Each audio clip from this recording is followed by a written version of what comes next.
there are record numbers of migrants coming in both legally and illegally. And honestly, I don't think it's shown itself to do anything good for this country. It's had nothing but negative repercussions as far as I'm concerned. But hey, at least I can get a nice curry on the weekend, eh? It's shown us how weak we are. You know, Russia's looking at us, China's looking at us, and saying to themselves, they can't even keep dinghies out of the channel. No, it's made us look so weak and so pathetic. It's not that we're not keeping dinghies out of the channel either. It's that we're ferrying them in. Yep. We're using, as Nigel Farage has said, and I'll quote this in a bit, that we're just using them as a big, expensive taxi service. Yep. That's what we're using the Royal Navy for at the moment. I don't understand why we're not pushing these people back. Because if one of these boats overturns and people die, politicians are scared stiff about what everyone's going to say. That's really why we're bringing them here, putting up in hotels, and nobody wants to see anybody die in the channel. I don't. But the answer should have been pushing them back to France, taking them back to shore, upset the French. That's what we used to be good at. Exactly, upset the French. If the French are blocking their access to their part of the channel and we can't do it, then we then have a big ship in the channel. And we take him to that ship. The ship's there for a month. We fill the ship up, and then we take him somewhere like the Ascension Island in the Atlantic. And we've got army bases there that are probably not used anymore. We store the people there, and then we give them a choice. You stay here forever, or you tell us where you came from, and we'll send you back. Sounds simple enough to me. It won't take long. It'll take one ship full going there and that happening, to everybody else going, I'm not paying $5,000 to be taken to the Ascension Island in the middle of the Atlantic. I mean, that's what the whole Rwanda deal was supposed to be about, but then it was so useless. 300 a year. That was what was going to. I think early on this year they were going to fly off 47 people, and then the European Court of Human Rights was like, no, you can't do that anyway. So completely neutered, completely pathetic. And 300's not a decent number anyway. No, of course it isn't. All you'll do then is, 30,000 are coming over a year, and you go 30,000, 300 go to Rwanda. I like those odds. They're not bad odds at all. No, of course. And 30,000 coming over illegally is also looking to potentially be a bit of an underestimation as well. Oh, yeah. As we carry on. But you should check out, for everybody watching, you should check out this recent video by Carl talking about the conservative paradox. I've not watched this one, but I mean, just for the sake of this magnificent thumbnail that Michael did here, I think you should watch that. But yeah, so the channel migrants, the BBC have reported, have hit record numbers from channel migrants for this point in the year, where it's over 20,000 have arrived in the UK just this year. Just this year. That's absolutely ridiculous. And this isn't even taking into account legal migration as well. These are just the people who we ferried over from the Royal Navy. It used to be the Border Patrol's job to do this, but now it's the Royal Navy's. They wanted to make sure that we didn't lose track of any migrant ships crossing the channel, just to be sure that they don't get into the country unprocessed. What's the point of that? What's the point? We're just making it easy for them to get over here, a bit safer. I understand what you're saying about we don't want people, drowning in the channel. We don't want them doing that. But at the end of the day, if we don't push them back, that's just an encouragement for more people to come over, especially when they know we've got such a bloated welfare system that they can come over, get housed in a nice, fancy hotel room, get all their benefits of everything provided for them. And then there's like a 0.01 chance that they'll get kicked out of the country. Yeah, and even then, the European Court of Human Rights is liable to block it. Yeah. Because no human is illegal, or some other pithy saying. This is a good example of how the UK cannot solve problems anymore. When was the last time the UK solved a problem? That's a good question, actually. I can't think of one in my lifetime. I mean, Labour supporters would probably say that we've solved the problem of too little immigration. You could argue that point. Blair supporters, perhaps, but I wouldn't have said that that was a problem in the first place. I mean, I grew up, I was born in 96, so all my life that I can remember, I've lived in this multicultural world, except where I'm from, around Cheshire, it's still very communal. still very insular. It's full of English people, except for a few Polish people, but, you know, not everything's perfect. It's full of English people where I'm from, and there's a real greater sense of safety, even just safety on the streets. I remember going from living with my parents in Crewe and then moving to Manchester for university. And I loved Manchester at the time when I was there, but even at the time when I was still a bit, you know, had the blinders onto it, it still feels a little unsafe for me in the streets. All cities have always been unsafe, even before immigration. So cities have always been unsafe. If you look at the Manchester Evening News, go to their archives.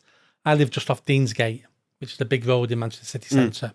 And you look at the archives for Deansgate. Deansgate was a no-go area for the police over 100 years ago. Oh, really? Yeah. So, you know, it's cities have always been dangerous. But getting back to so let's look at the problems in my lifetime. Failing NHS, failing education, illegal immigration, not being able to assimilate and integrate legal migrants, poor jobs, poor paying jobs, people living and surviving on benefits and being trapped on all their lives, and their children being trapped on benefits all their lives. Crime. Look at all the problems from when I was brought up born in the 60s, but probably raised in the 70s. We've got all the same problems now. None of these governments have fixed any of our problems because all they're thinking about is the 4-5 year political cycle. What I'm going to do is whatever I can in the next 4 years so I look good, so I get elected again. None of these problems can be fixed in one cycle, 1 5-year cycle. It has to be 20, 30 year plan. But politicians who start such a plan will never get the benefits of it and will never get elected because of it. So we have short-termism. And the reason why we have that is because we've got career politicians who only want to be elected again. And what we're missing is statespeople. People who go, I'm going to do these things, and I don't care if you like it or not, and I don't care if I get voted out next election. I'm doing these things because this is going to improve the country.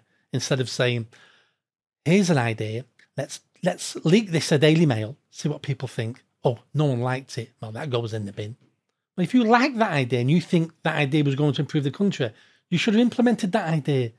And then if you lose your job over it, well, who cares? Because you improved the country. And that's why we just got constant problems that never get fixed. Well, yeah, I think personally that the problem's built into the system as it stands right now anyway, just because, like you say, we get 5-year politicians with an issue of like national defence or something like that, or protecting the borders. You're right, we do need people who are unafraid to say, like, I don't care if you all vote me out, I'm going to do this and it will improve things. And, you know, if I'm proven right in retrospect, when you all realise, hold up, this has improved everything, fantastic. But you don't get people with spines like that anymore. You don't get people who care. And because of the fact we've got career politicians and other such people, then I don't see it changing. One of my favourite quotes from Margaret Thatcher is, she said, when I retire from politics, I'm going to open a business. It's going to be called Rent a Spine. Yeah. But we can also take a look not just at illegal immigration, but we can see the government summary of legal immigration as well. And this is up to March of 2022. And I'll just go through a few of these figures here because they are ridiculous amounts of people coming into the country. Overall, obviously, you get people leaving the country as well, but that still leads to net immigration being in the hundreds of thousands of people. So there were 277,000 work-related visas granted in the year ending March 2022, a 129% increase on the year ending March 2021. In the year ending March 2022, 466,000 sponsored study visas were granted to both main applicants and their dependents, a 58% increase from March 2020. And obviously, just to point out as well, there will be discrepancies in these numbers because 2020 and 2021, we still had some lockdown effects going on. But I wouldn't say that's an excuse for it to be going up so much. I don't think these numbers should be going up at all. If anything, even during lockdown, they should have been absolutely plummeting, and they should continue to plummet as far as I'm concerned. Obviously, we can attract talented people from across the world if we need them. But I don't think immigration at these numbers is useful for the country. It's actively damaging to the country, not just in terms of infrastructure and the economy, but in terms of cultural cohesion as well. There were 301,000 visas and permits granted for family reasons in the year ending March 2022, 90% more than the year ending March 2021. 400,000 decisions on applications to extend people's stay in the UK, including dependents, in the year ending March 2022, 57% more than a year earlier. So this is for the people who are already here on a limited visa, getting it extended. Anyway, so they're not going anywhere. So they're still using the NHS. They're still using all of our infrastructure and services, and probably not putting as much back into them. At the end of March 2022, there were 1,440 people in immigration detention, including those detained under immigration powers in prison, which was more than double at the end of June 2020, and but 12% fewer than pre-pandemic levels at the end of December 2019. And in 2021, enforced returns from the UK decreased to 2,761, 18% fewer than the previous year and 62% fewer than in 2019. So every number is going up for people coming in, and every number is going down for people we're pushing out. This is not sustainable. It's not sustainable, but this feeds straight into what I said before, that our governments cannot solve problems.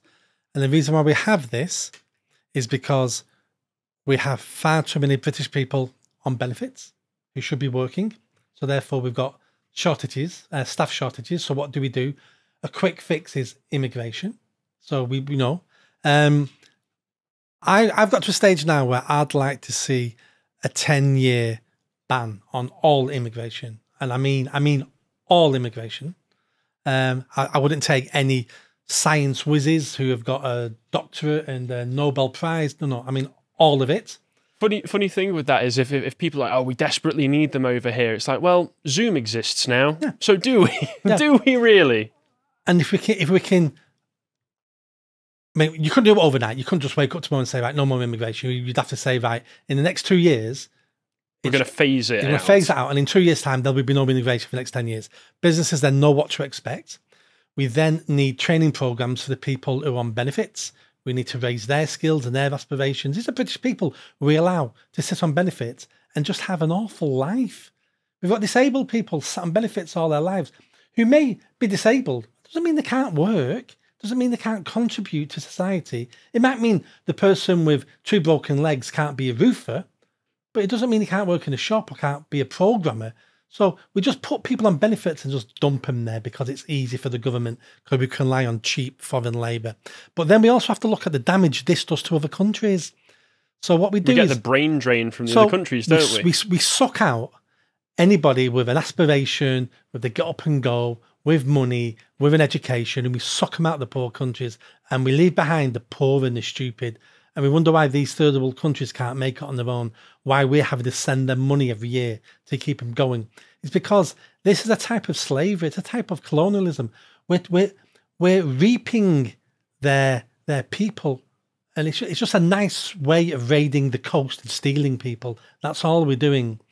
And then people will say, oh, but they bring so much to the country, which is debatable.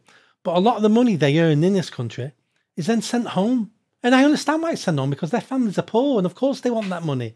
And that's why they come here. I get that. But then the UK gets no benefit then. It's something like, I think it's 8 billion a year is sent out of the UK by foreign migrants back to families. 8 billion a year. By the UN number that was. It's either 6 or 8. I think it was 8. So that's a big issue for the UK. The drain of money that could be spent here then creates new businesses and new jobs. And it's unfair. I think it's unfair for the immigrants as well, because we advertise them as this is a panacea for them. Come here, sneak in here, you'll do well.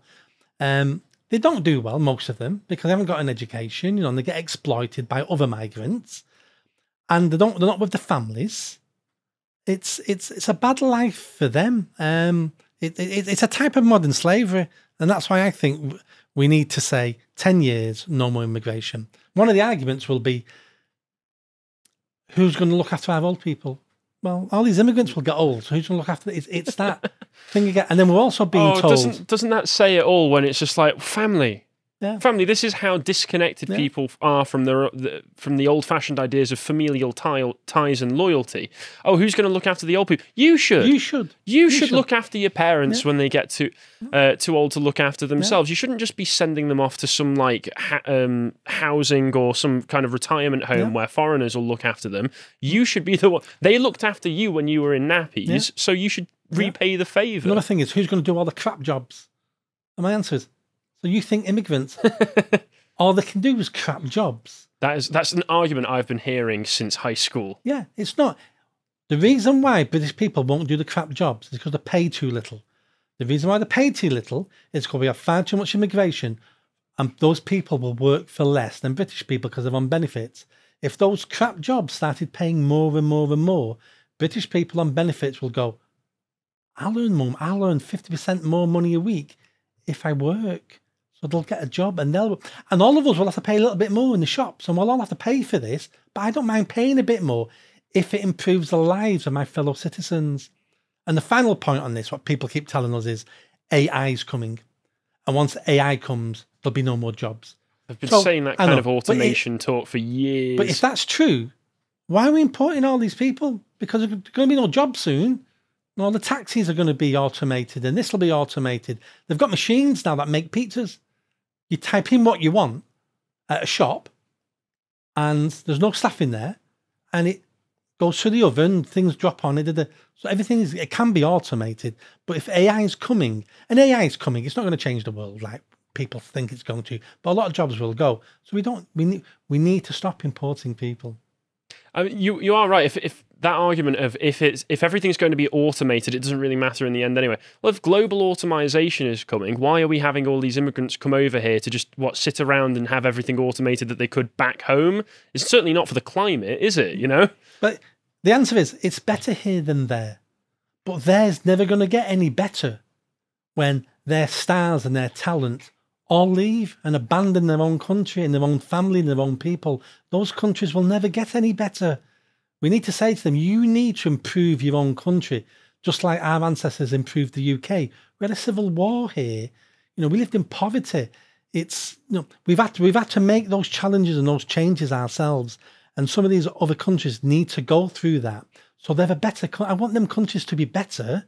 We can't leave them as failed states and just steal their talent, because there'll always be failed states. Yeah, and with all of this that's going on, there are people like Tony Abbott as well from Australia talking about how we need to just say the way is closed. Now, over the past 2 years, because of all the COVID lockdowns and such, we've been very critical of Australia and their approaches to tackling things. But on the subject of immigration, I don't see any reason to not listen to what they're saying when they were able to stop all of the illegal immigration coming over from Indonesia over there, where he says the serious countries do not allow themselves to be taken advantage of. And he was speaking to Nigel Farage on GB News, and he says, question that we're asking. Does the British Conservative Party have the muscle to do this, is the question that Farage asked, to which Abbott replied, in the end, and I'm talking about Australia, you've got to have the will to do it, and the problem was the previous government didn't have the will to do it. And I remember going into a very early meeting of very senior officials with heavy responsibilities in this area, and I was told that we might risk serious conflict with Indonesia. To which I said, so be it. If boats were coming from Australia to Indonesia, do we think for a second that the Indonesians would hesitate in taking the strongest possible action in stopping those boats? So, serious countries don't allow themselves to be taken advantage of by criminal gangs who are smuggling people in for all sorts of purposes, as well as people who just want a better life. One way or another, the British government has to say that the way is closed, and I think the Rwanda deal was a big step in the right direction, and it's a real pity that the legal work had not been done to avoid the jurisdiction of the European Court.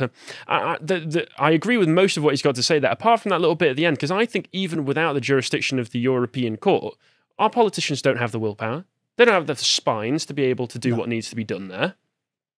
The Rwanda deal, my 2.5-year-old granddaughter could have said, what about the European Court of Human Rights? And when he announced that, I thought, you know what? They finally got a backbone.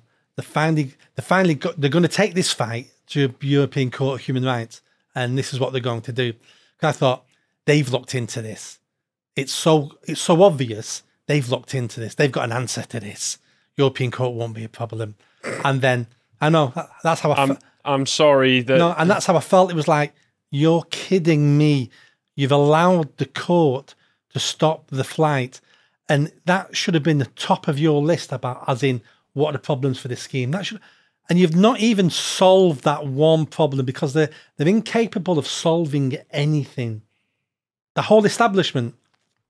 I mean, the agreement in the first place, if you read it, there was a paragraph in there, I forget which section it was, that was basically saying that, yes, we'll also agree to take in Rwandan nationals as part of the agreement. So it's basically a trade. So the agreement was neutered in the first place. And then, you know, it's just no surprise that we didn't have the political will to be able to actually push it ahead anyway. If Boris Johnson wanted to keep his position as Prime Minister, he should have picked a fight with the European Court of Human Rights. He then would have been, he then wouldn't have had the rebellion he had. No, he would have been lauded by the public. I'm taking on, like he could have done his Churchill speech. You know, I'm taking them on, European courts, and he would have been, he'd have come across as formidable, but they're just all weak and pathetic. Oh, the European Court, what are they going to do? Take you to The Hague and then send you to Helena, island of Helena, where they sent Napoleon. No, we'll spend 20 years in court. Well, it's not your money, it's our taxpayers' money. I'd rather you see you spend it in courts than what you're spending it on now. Yeah, that's true. And housing migrants. And then just pull out of the court. Pull out and say we're not part of it anymore now. Not going to happen though, sadly, we right now. We don't need a court of human rights in this country because you know what? We don't have an issue with human rights. And we haven't for a very, very long time. Churchill helped design the European Court of Human Rights for the Europeans because they're the ones who keep killing each other and keep killing their own citizens in concentration camps. So he designed it for them to keep them under control. We've never needed it. We're a sensible people. Absolutely, we are. But following on from all that, the Royal Navy, which I mentioned earlier, was supposedly saying that they were going to relinquish their role in managing the migrant boat crisis in the English Channel, which has not been managed at all, as far as I can tell. The numbers have gone up since the Royal Navy was put in charge over the border patrol, so completely useless, completely ineffectual, just an expensive taxi service, as Nigel Farage stated. But then Liz Truss went out and said in the Daily Mail that she will vow that military will not pull out of tackling dinghy crossings if she becomes the Tory leader, which once again is just another ineffectual statement to make because they're not dealing with it, they're not tackling it, they're not solving it, they are just ferrying these people across so that they can be processed and then stay here indefinitely, which is what happens. Just like the Rishi quote before, I'd have taken her seriously if an extra line was put on that and she said, and if our admiral or whoever runs it all doesn't solve this, he will be sacked. That was the line that's missing from that. Once again, not going to happen though, because these people it's not going to happen. Have jelly for spines. Yeah. And the only other thing that I wanted to mention was Ben Habib, former member of the Brexit Party, or current, I think, talking about how the Navy and Border Force should be physically repelling these people, as opposed to the person he was debating against, Mary Ann Okota, saying that we have a duty of the citizens. I would play that, but I think it's unnecessary at this point. We've covered pretty much everything. But at the end of the day, what we really need to do is keep these people out. Just completely phase out visas, completely phase out allowing people to emigrate over to this country for 10 years, as you were saying. Sounds like a good first step. And in those 10 years, that's when we start fixing some of our social problems. We integrate the legal migrants who are already here. We start building up a better community spirit. We start integrating. We start assimilating and give us some time to do that because many of the people who are here will be here to stay and many have been born here. But we need to fix the problems we've got. We need to make sure we all see ourselves as English or British. And we're not going to do that when more and more and more just constantly come. If you enjoyed that segment from the podcast of the Lotus Eaters, you can go over to lotuseaters.com and become a premium member on our website, where you can get all sorts of exclusive content, such as the book club that Nick Dixon and I did on Dostoevsky's Notes from Underground. If you'd like to follow Nick Dixon over on Getter, it will be @Nick Dixon. Until next time, thank you and goodbye.